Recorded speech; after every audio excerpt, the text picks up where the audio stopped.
أنفسنا وسيئات أعمالنا من يهده الله فلا مضل له ومن يضلل فلا هادي له أشهد أن لا إله إلا الله وحده لا شريك له وأشهد أن محمدا عبده ورسوله يا أيها الذين آمنوا اتقوا الله حق تقاته ولا تموتن إلا وأنتم مسلمون يا أيها الناس اتقوا ربكم الذي خلقكم من نفس واحدة وخلق منها زوجها وبث منهما رجالا كثيرا ونساء واتقوا الله الذي تساءلون به والأرحام إن الله كان عليكم رقيبا يا أيها الذين آمنوا اتقوا الله وقولوا قولا سديدا يصلح لكم أعمالكم ويغفر لكم ذنوبكم ومن يطع الله ورسوله فقد فاز فوزا عظيما أما بعد فإن أصدق الحديث كتاب الله وخير الهدي هدي محمد صلى الله عليه وسلم وشر الأمور محدثاتها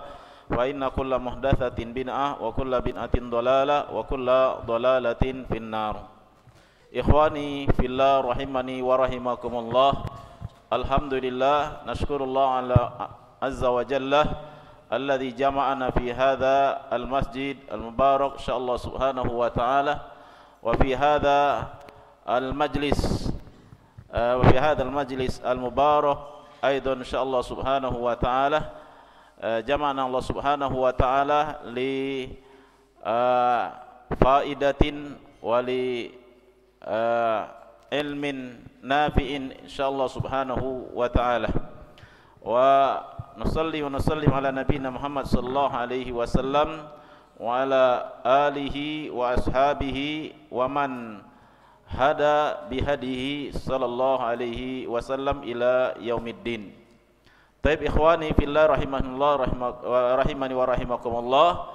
Insyaallah subhanahu wa ta'ala kita pada malam yang diberkahi ini insyaallah subhanahu wa ta'ala kita akan melanjutkan kajian kita dari kitab Syarhu Thalathati Al-Usul yang mana insyaallah subhanahu wa ta'ala kita akan lanjutkan kepada perkataan al-muallif rahimahullahu ta'ala wa huwa qawluhu wa tafsiruha alladhi yuwaddihuha. Naam, tafadhal iqra. Bismillahirrahmanirrahim. Alhamdulillahirabbil alamin wassalatu wassalamu ala rasulillah Muhammadin wa ala alihi wa sahbihi ajma'in.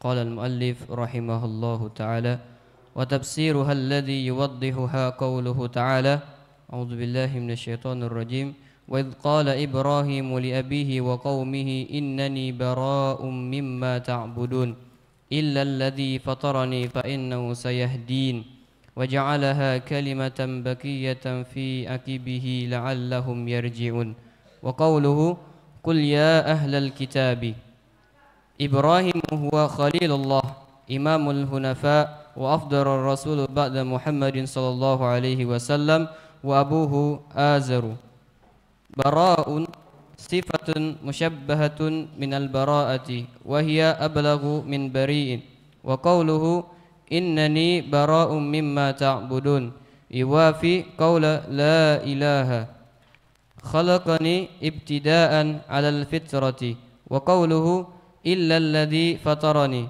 iwafi qawluhu illa Allahu fahuwa subhanahu wa ta'ala la syarika lahu fi ibadatihi kama annahu la syarika lahu fil mulkihi wa dalilu dhalika qawluhu ta'ala ala lahul khalqu wal amr tabarakallahu rabbul alamin fa fi hadhihi al-aya hasrul khalqi wal amri lillahi rabbil alamin wahdah falahul khalqu wa lahul amrul kauniyyu wasyar'iyyu. Naam, taib.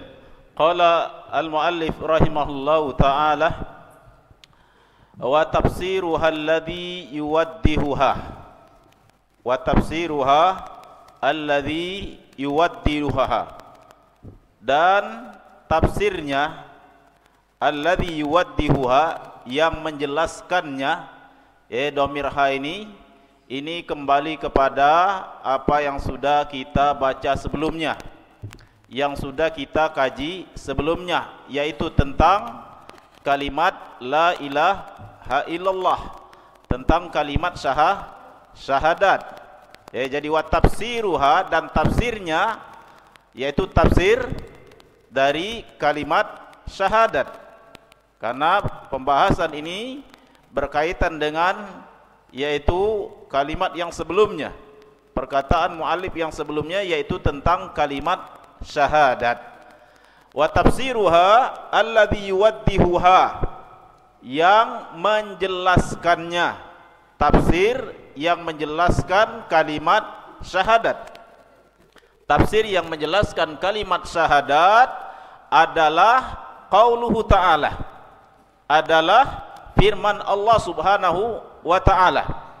Jadi kalimat syahadat ini dijelaskan, ditafsirkan oleh Allah Subhanahu wa ta'ala di dalam ayat yang lain. Ditafsirkan juga Al-Quran, tafsirkan oleh Allah Subhanahu wa ta'ala di dalam firman-Nya di dalam ayat yang lain. Qauluhu ta'ala, yaitu firman Allah Subhanahu wa ta'ala, wa idh qala Ibrahim, wa idh qala Ibrahimu li abihi wa qaumihi innani bara'um mimma ta'budun illa alladhi fatarani wa innahu sayahdin wa ja'alaha kalimatan baqiyatan fi aqibihi la'allahum yarji'un. Ayat ini adalah ayat yang menafsirkan kalimatu asy-syahadah, menafsirkan kalimat syahadat la ilaha illallah. Nah, tafsirnya dijelaskan oleh Allah di dalam ayat ini. Jadi kata Allah Subhanahu wa ta'ala, wa idh qala Ibrahimu li abihi wa qaumihi innani bara'um mimma ta'budun illa alladhi fatarani fa innahu sayahdin. Artinya wa idh qala Ibrahim, dan ingatlah ketika Nabi Ibrahim berkata, Nabi Ibrahim kata pensyarah yaitu Syekh Muhammad bin Shalih Al-Utsaimin rahimahullah, beliau mengatakan Ibrahim huwa khalilullah, imamul hunafa wa afdalur rusul ba'da Muhammadin sallallahu alaihi wasallam wa abuhu Azar. Ibrahim dia adalah khalilullah, kekasih Allah Subhanahu wa ta'ala. Allah mengangkat Nabi Ibrahim sebagai khalilnya, sebagai kekasihnya, sebagai hamba yang sangat dicintai oleh Allah. Itu makna khalil, khalilullah, yaitu hamba manusia, hamba Allah yang sangat dicintai oleh Allah. Karena khalil itu adalah puncak daripada mahabbah.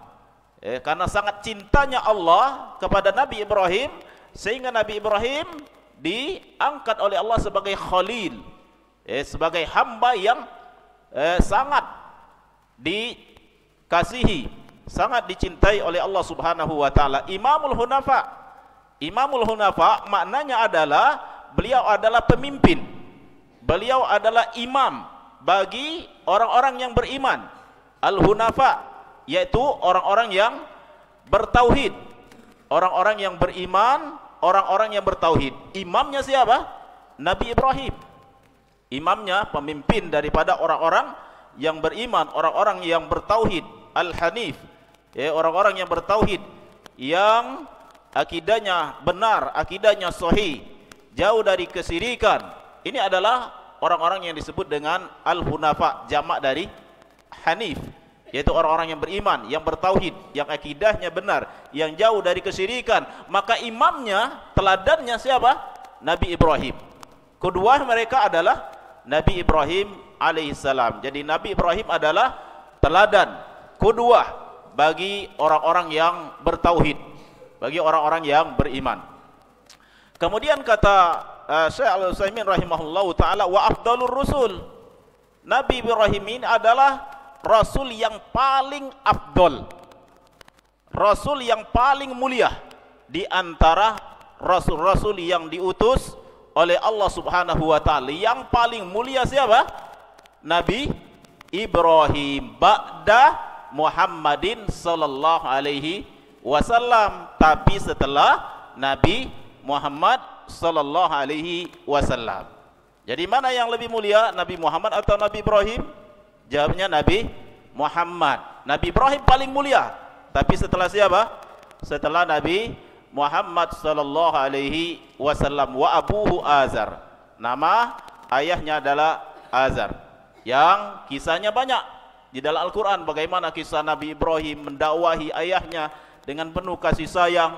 Disebutkan kisah-kisah ini di dalam Al-Quran. Bagaimana yaitu Nabi Ibrahim, beliau semangat untuk agar orang tuanya mendapatkan hidayah dari Allah Subhanahu wa taala. Wa idh qala Ibrahim. Kita lihat lagi tadi kata Allah Subhanahu wa taala menceritakan tentang Nabi Ibrahim. Wa idh qala Ibrahim. Dan ingatlah ketika Nabi Ibrahim berkata, li abihi, berkata kepada ayahnya, wa qaumihi, berkata kepada kaumnya, Apa kata Nabi Ibrahim? Innani bara'un. Kata Nabi Ibrahim kepada ayahnya, innani bara'un mimma ta'budun. Sesungguhnya aku bara'. Apa arti bara'? Qala Asy'ari rahimahullah, bara' sifatun musabbahatun. Bara' ini adalah sifat musabbahah. Antum sudah belajar tentang sorof. Ini wazan ini bara' ini adalah sifat musabbahah. Minal baro'ah, diambil dari kata asalnya dari kata baro'ah. Dari masdarnya adalah baro'ah. Wahia ablagh min bari, dan kata baro' sifat wazan baro' itu maknanya lebih besar atau lebih tinggi daripada makna bari. Maknanya sama. Bariun dengan baro' itu maknanya sama. Hanya perbedaannya baro' itu lebih kuat. Lebih kuat maknanya daripada makna bari. Baro' lebih tinggi maknanya, lebih dalam maknanya daripada makna bari.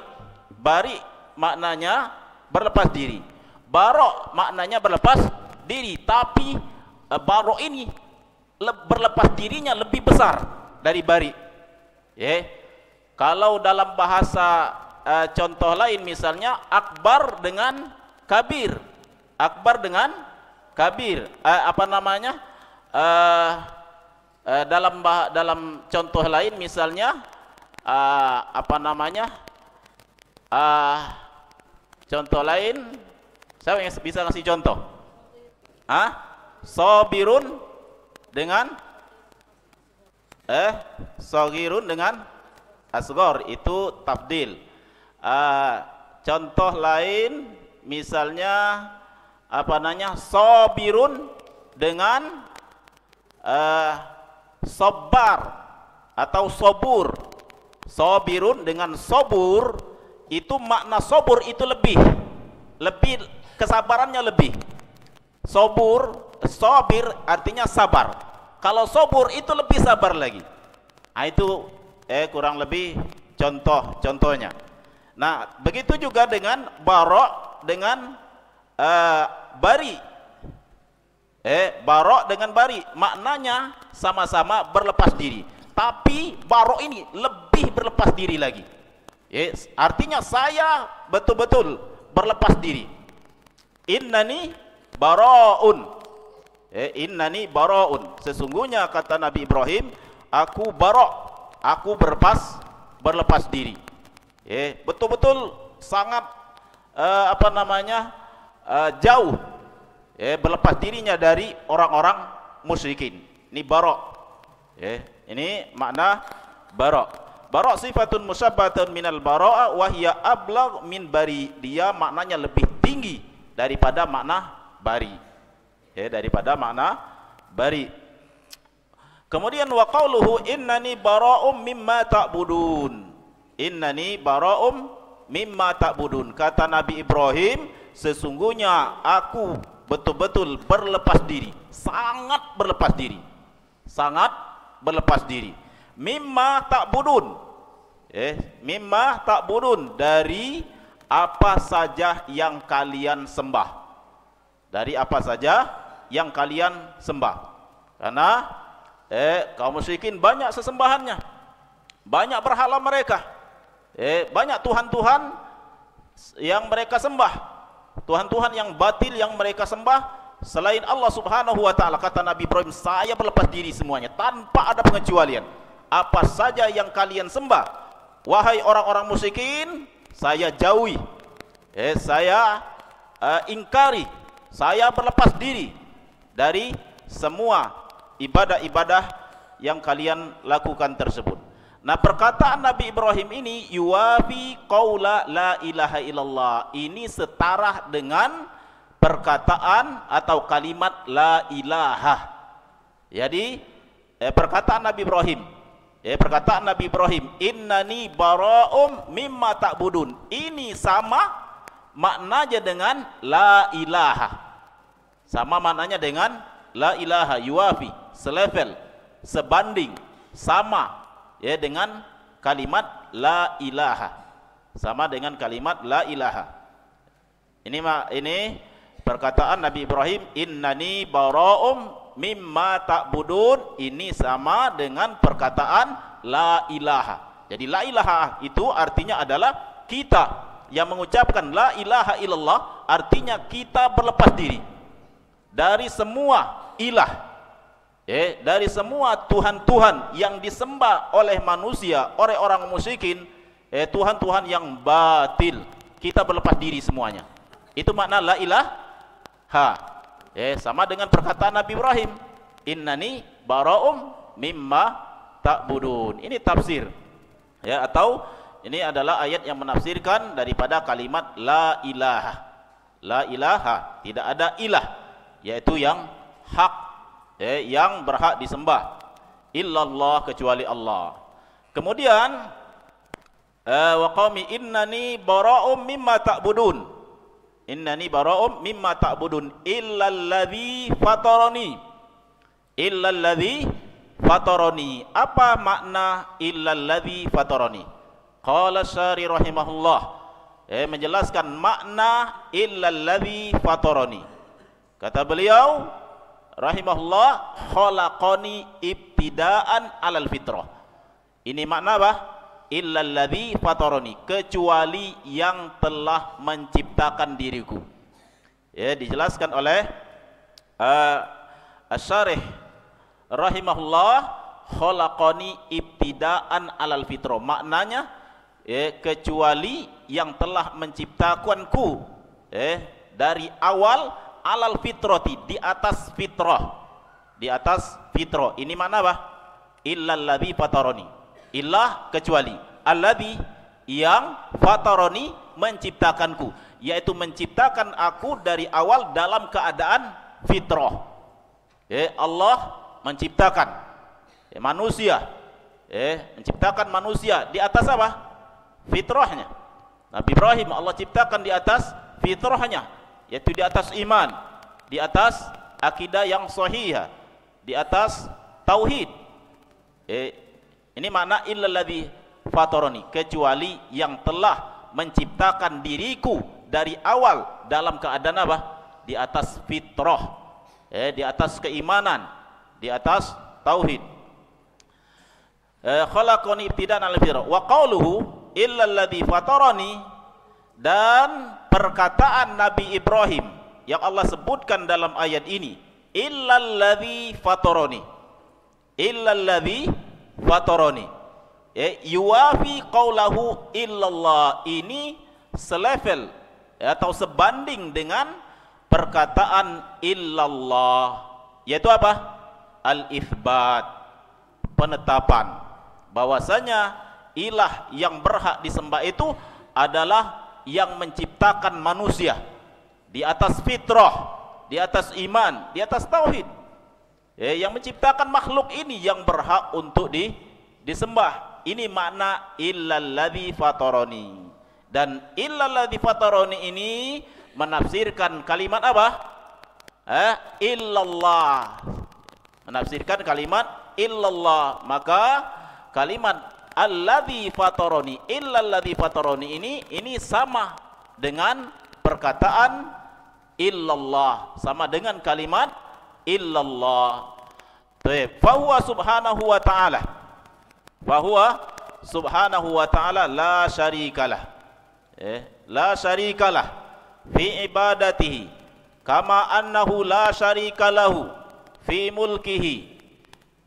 Maka Allah subhanahu wa ta'ala, tidak ada sekutu bagi Allah subhanahu wa ta'ala, tidak ada yang serupa dengan Allah subhanahu wa ta'ala, tidak ada yang berhak disyirikati bagi Allah subhanahu wa ta'ala di dalam ibadah.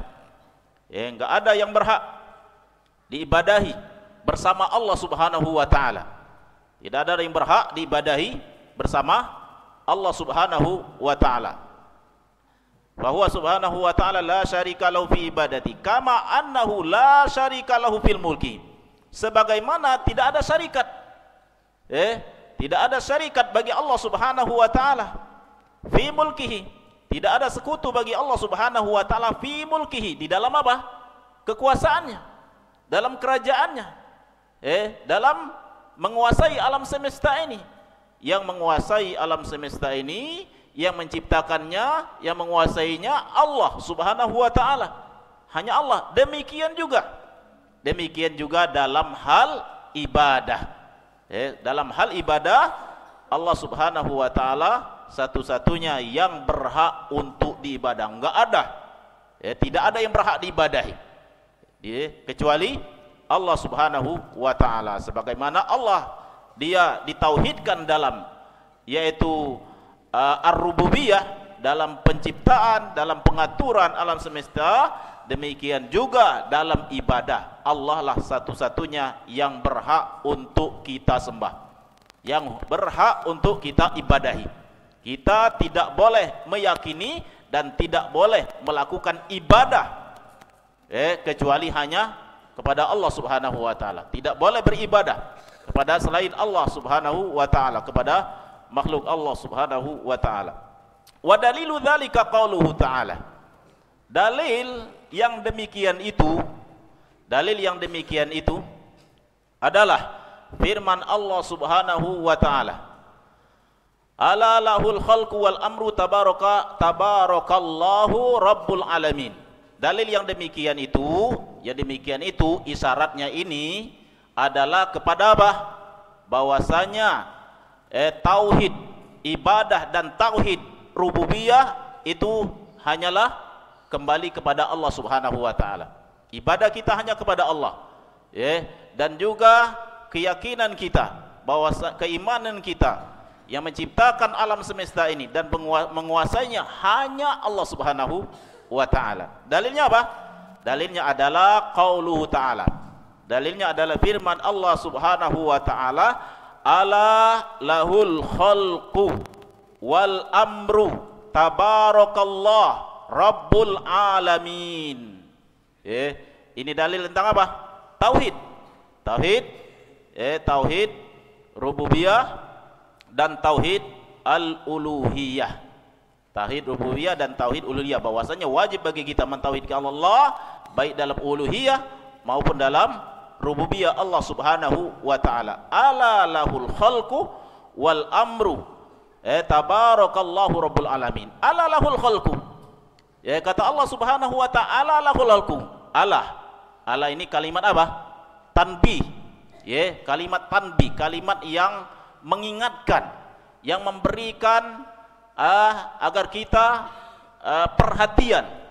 Maka kita artikan Allah, ketahuilah, perhatikanlah Allah, perhatikanlah, ketahuilah. Lahul khalqu, lahu yaitu milik Allah, al khalqu apa? Ciptaan, makhluk, milik Allah makhluk, milik Allah makhluk ini semuanya, yang menciptakannya semuanya Allah subhanahu wa ta'ala. Ala lahul khalqu, enggak ada yang menciptakan makhluk kecuali Allah. Ala lahul khalqu, ini adalah tauhid apa? Ar-rububiyah. Ala lahul khalqu, milik Allah subhanahu wa ta'ala segala ciptaannya ini, dan dia yang mengaturnya, dia yang menguasainya.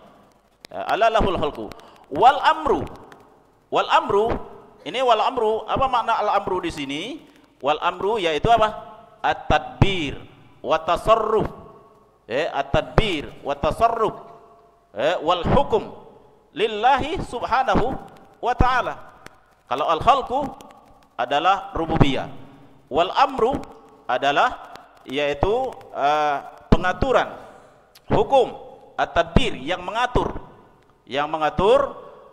ciptaannya, yang mengatur alam semesta, yang mengatur makhluknya, itu juga hanya Allah subhanahu wa ta'ala.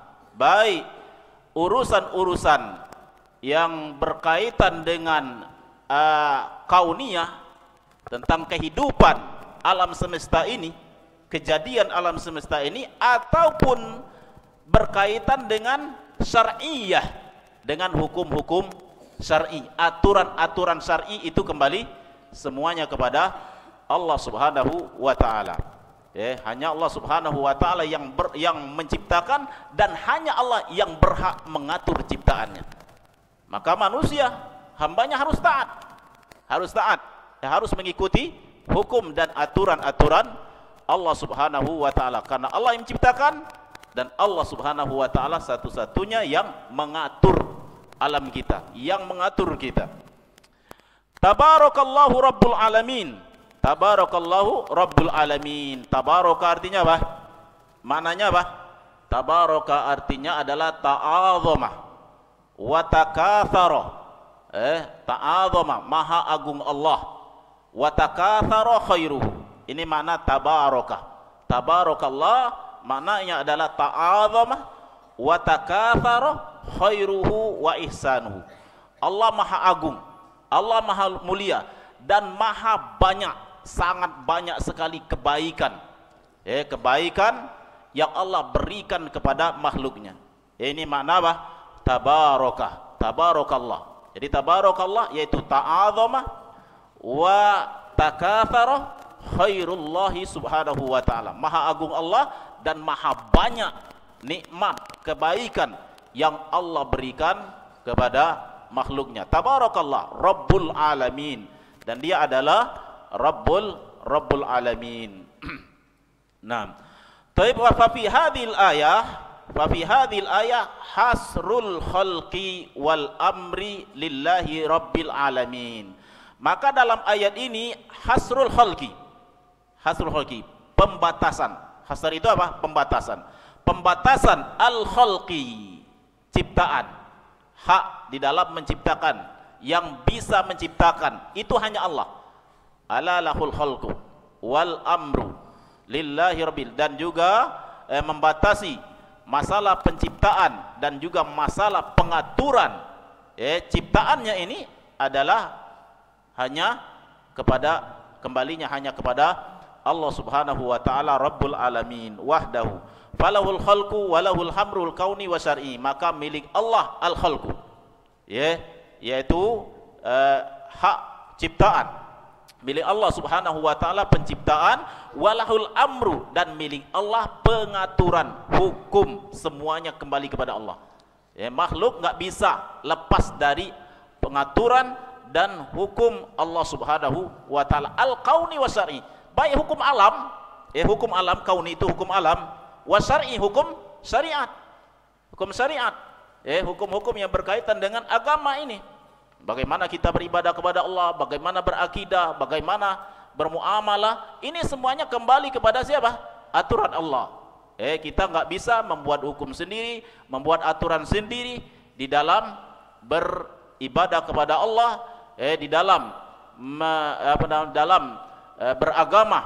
Dalam beragama ini enggak bisa, kecuali hanya mengikuti perintah Allah subhanahu wa ta'ala, aturan Allah subhanahu wa ta'ala, syariat Allah subhanahu wa ta'ala, melalui lisan Nabi kita Muhammad sallallahu alaihi wasallam. Ala lahul khalqu wal amru tabarakallahu rabbul alamin. Falahul khalqu wal amru al-kauni wa asyar'i. Nah, kemudian kata muallif rahimahullah, fa innahu sayahdin, fa innahu sayahdini, maka sesungguhnya dialah yang akan memberikan hidayah kepada diriku. Sayahdin, kata Asy-Syarih rahimahullahu taala, saya dulluni alal haqqi wa yuwaffiquni lahu. Ini makna atau tafsir fa innahu sayahdin. Maka sesungguhnya dialah, yaitu yang menciptakan diriku di atas fitrahnya, di atas fitrah. Dialah yang akan memberikan hidayah kepadaku. Saya dulu nih, dia yang akan menunjukkan kepadaku alal haq. Sayahdini maknanya yang akan menunjukkan kepada diriku alal haq, di atas al haq, di atas kebenaran. Wa yuwaffiquni, ya, dan yang memberikan taufik kepadaku. Dialah yang akan memberikan hidayah di atas al haq dan memberikan taufik kepada diriku di atas kebenaran. 6. Betul. Azan awalan.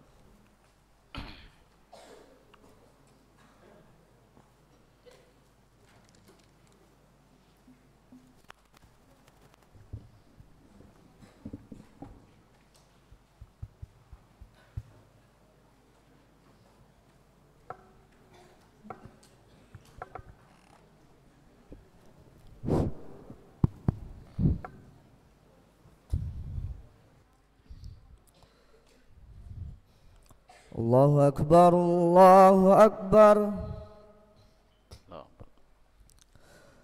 Allahu Akbar, Allahu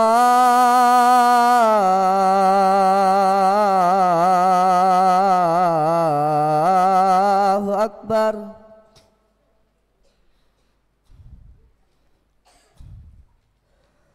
Asyhadu an la ilaha illallah.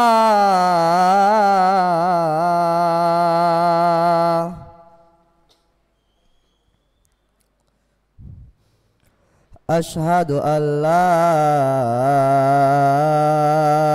ilaha illallah.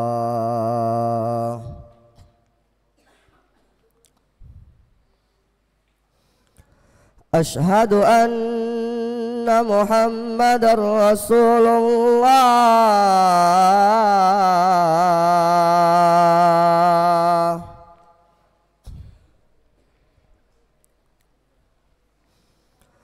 Asyhadu anna Muhammadar Rasulullah.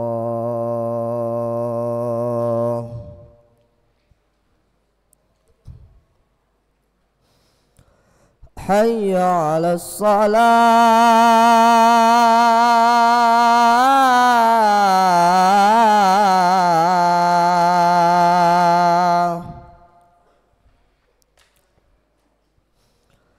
Hayya 'alas salah.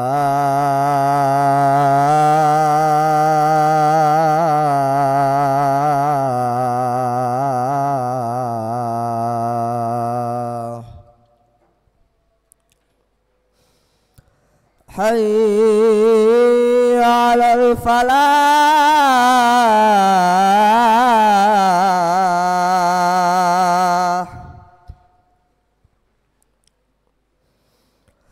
Hayya 'alal falah.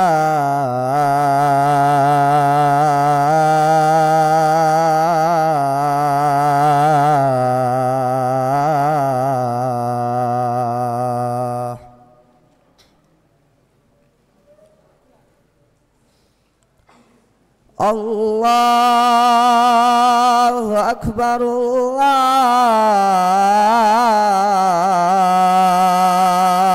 Akbar. La ilaha illallah. La ilaha illallah. Allahumma shalli ala Muhammad. Allahumma rabbana sallallahu alaihi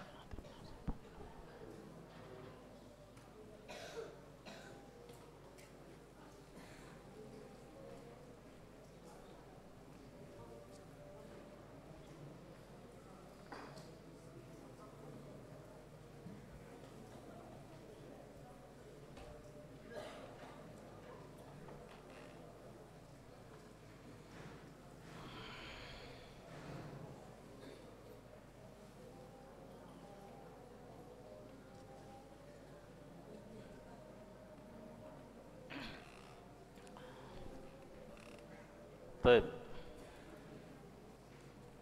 Kita lanjutkan.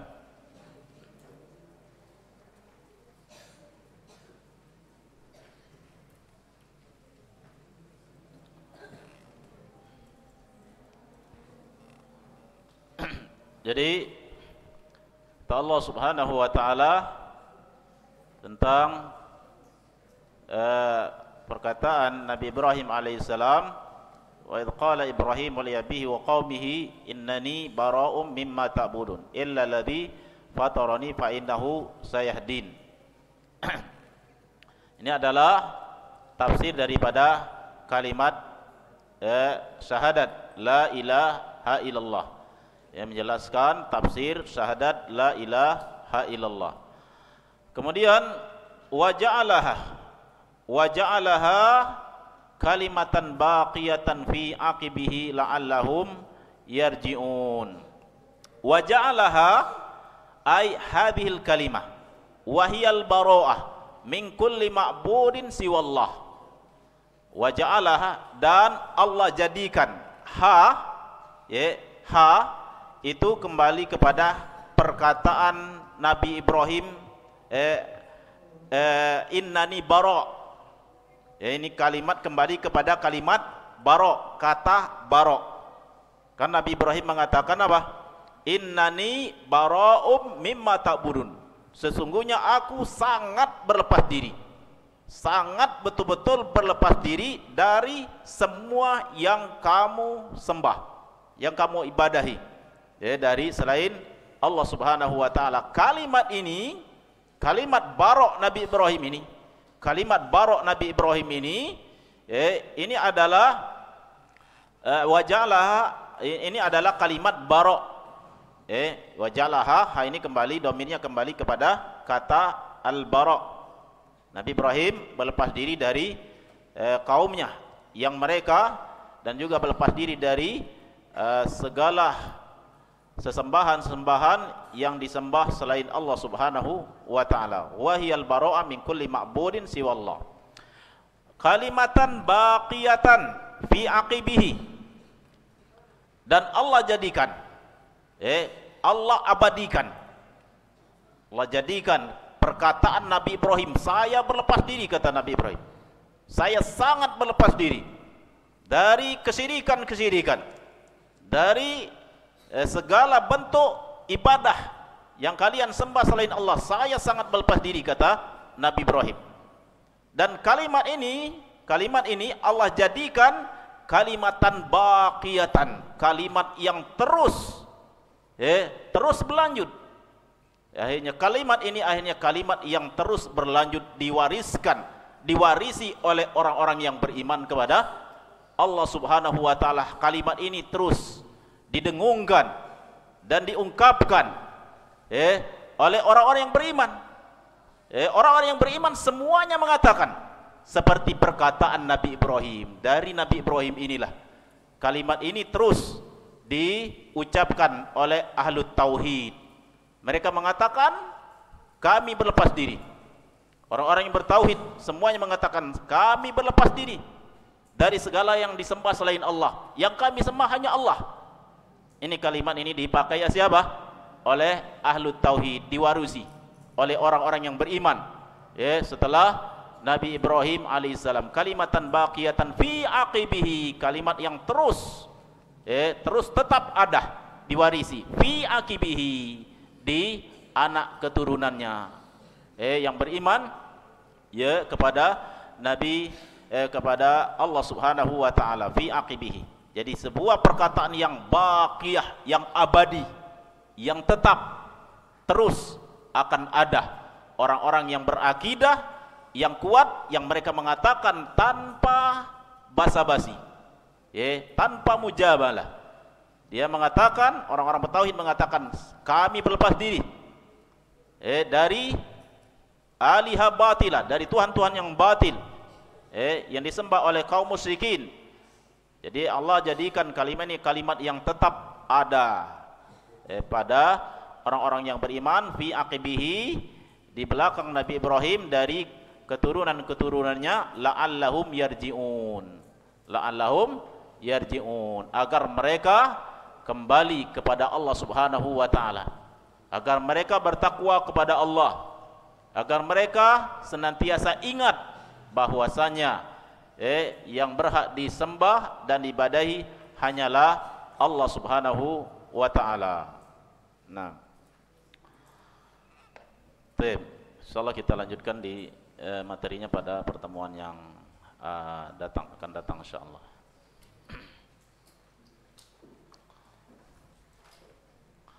Baik, ini ada beberapa pertanyaan.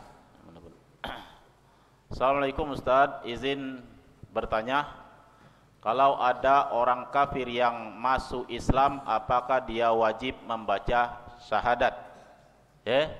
Apakah wajib orang kafir yang masuk Islam membaca syahadat? Jawabnya apa? Wajib. Enggak bisa, enggak sah iman seorang walaupun dia mengatakan saya beriman, saya beriman, saya bertauhid, tapi kalau dia tidak mengucapkan kalimat la ilaha illallah Muhammadur Rasulullah, maka imannya tidak sah. Syarat untuk menjadi orang yang muslim, yang beriman, dia kalau dia sebelumnya adalah kafir, dia harus mengucapkan kalimat syahadat la ilaha illallah Muhammad Rasulullah. Maka ketika Rasulullah sallallahu alaihi wasallam menjenguk pamannya sakit. Siapa pamannya namanya? Abdul Muttalib, pamannya Abu Talib. Abdul Muttalib dalam kondisi keadaan sakit.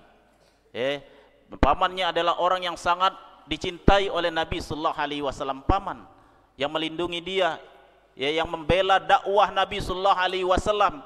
Datang Nabi sallallahu alaihi wasallam, kata Nabi sallallahu alaihi wasallam, ya ammi, apa kata Nabi Muhammad sallallahu alaihi wasallam? Ya ammi, qul la ilaha illallah kalimatan uhajju biha indallah yaumal qiyamah. Kata Rasulullah sallallahu alaihi wasallam, wahai pamanku, ucapkanlah kalimat apa? La ilaha illallah, sebuah kalimat yang akan saya jadikan hujjah, alasan nanti di depan Allah pada hari kiamat, bahwasanya engkau sudah beriman kepada Allah. Jadi kalau enggak diucapkan kalimat ini, enggak ada hujjah. Apa yang akan menjadi bukti bahwasanya seorang itu beriman kepada Allah? Jadi kalimat la ilaha illallah walaupun diucapkan sebentar, ini akan jadi bukti bahwasanya orang tersebut sudah menjadi orang yang beriman kepada Allah Subhanahu wa taala. Maka tidak sah iman seorang yang tidak mengucapkan kalimat la ilaha illallah. Dia mau salat, dia mau apa, kalau dia tidak memulai dengan ucapan kalimat la ilaha illallah, maka imannya tidak sah.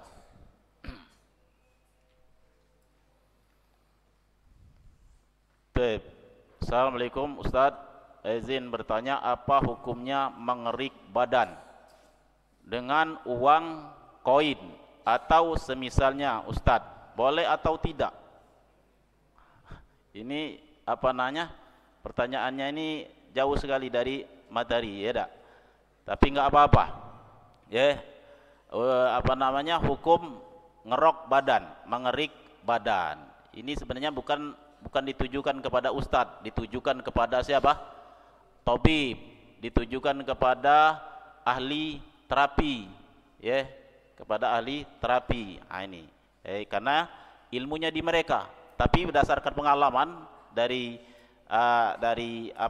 orang-orang yang dikerik, katanya ada faedahnya, kalau memang betul ada faedahnya, ya nggak apa-apa, silakan kerik, asal jangan saja antum minta kerikan dengan ustadz antum, Jadi silakan, mau kerikan sama teman, kalau memang terasa enak badan, nggak apa-apa, boleh, insyaallah. Untuk jelasnya tanyakan lagi dengan orang-orang yang ahli dalam bidangnya, ahli dalam terapi dan lain sebagainya. Wallahu a'lam.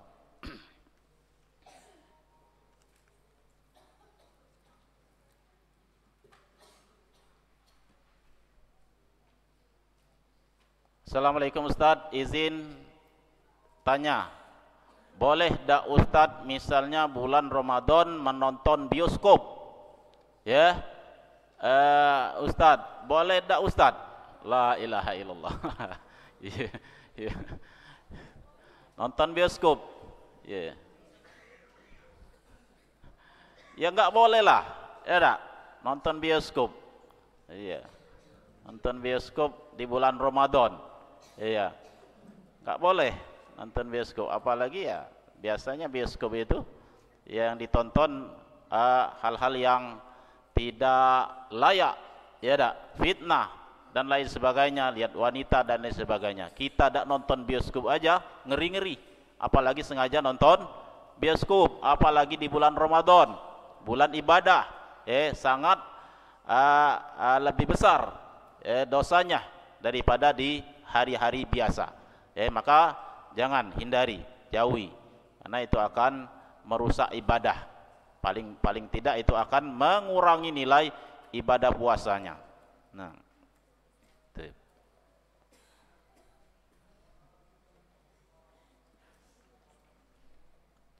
Assalamualaikum Ustadz, mau bertanya, apa hukum menjadi tampan? Nah, macam-macam pertanyaan santri Zadul Ma'ad ini macam-macam, ya. Hukum menjadi tampan. Memang bisa antum jadi tampan? Bisa apa?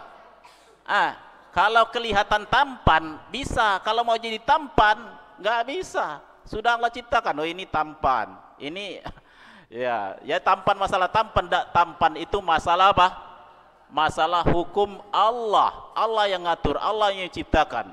Ya, kalau antum mau kelihatan tampan, maksudnya berhias atau supaya kelihatan rapi, tampan nggak jadi masalah.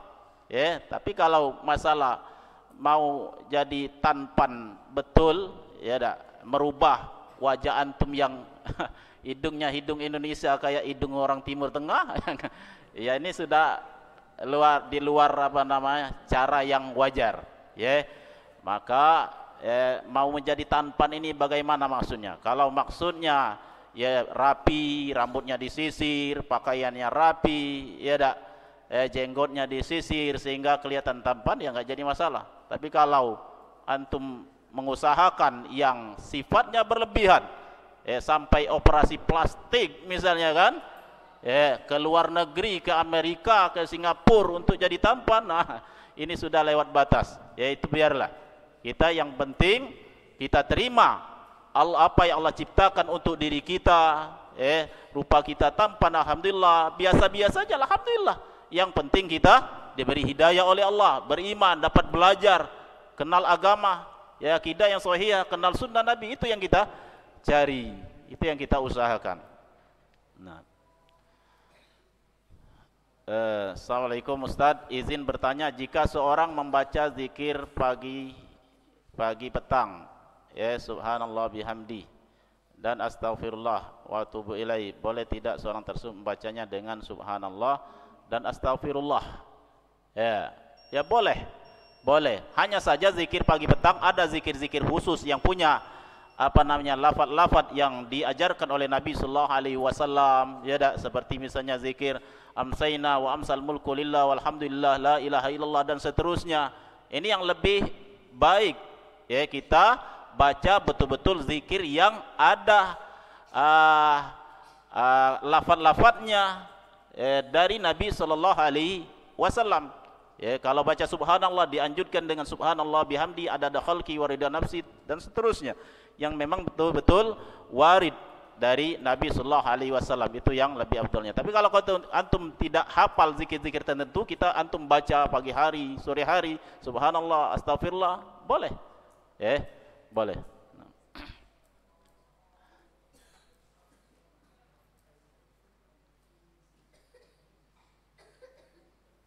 Bismillah, ahsanallahu ta'ala ilaik Ustaz, ana pernah melihat seorang pesulap yang memotong tubuh seorang dengan sulap. Apakah hal ini dapat dibenarkan? Jazakallah. Enggak dibenarkan.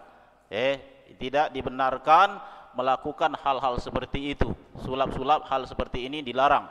Para ulama telah memfatwakan bahwasanya sulap-sulap yang seperti ini menipu, seperti ini halnya dilarang, sudah kelewatan batas. Wallahu a'lam. Nah, ini juga ada pertanyaan, apa hukumnya menumbuhkan jenggot dengan memakai obat sukron? Ya, kita nggak usah takalluf, nggak usah membeban-bebani diri, nggak usah memberat-beratkan diri. Jenggot tumbuh ya, alhamdulillah. Nggak tumbuh, ya jangan sampai kita menjadi beban seakan-akan tidak melaksanakan sunnah Nabi Sallallahu Alaihi Wasallam. Kalau antum punya keinginan, punya jenggot, memelihara jenggot, sunnah, menjalankan sunnah, antum sudah dapat pahalanya. Jadi kita boleh semangat, tapi semangat yang memang wajar. Jangan sampai nanti kita semangat, tahu-tahu sudah cukur jenggot, ada fitnah. Dapat tawaran nanti dari perusahaan, gaji sekian, asal syaratnya antum cukur jenggot. Nah, tahu-taunya nyesal, coba dulu dak berjenggot. Jadi cukuplah apa yang Allah berikan, terima. Ya dak, apa yang Allah berikan diterima, kita bersyukur kepada Allah dengan keadaan kita yang Allah berikan. Dalam fisik, dalam segala yang Allah berikan kepada kita, kita terima, kita syukuri. Itu ada kebaikan semuanya. Yang diberi jenggot oleh Allah ada kebaikan, yang tidak diberi kejenggotan sama ada kebaikannya juga, sama-sama dapat kebaikan dan pahala dari Allah Subhanahu wa taala. Apakah ketika sedang sholat bacaan salah atau lupa seperti ketika sujud membaca doa ketika ruku? Itu bagaimana Ustaz? Kalau itu berkaitan dengan hal-hal yang wajib, maka wajib sujud sahwi.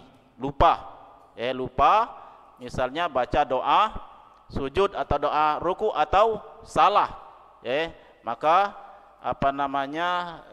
ditutupi dengan disempurnakan dengan sujud sahwi. Karena kaidahnya sujud sahwi itu dilakukan karena ada kesalahan atau kelupaan dalam kewajiban salat. Wallahu alam. Kita cukupkan sampai di sini. Subhanakallahumma bihamdika, asyhadu an la ilaha illa anta, astaghfiruka wa atubu ilaik. Assalamualaikum warahmatullahi wabarakatuh.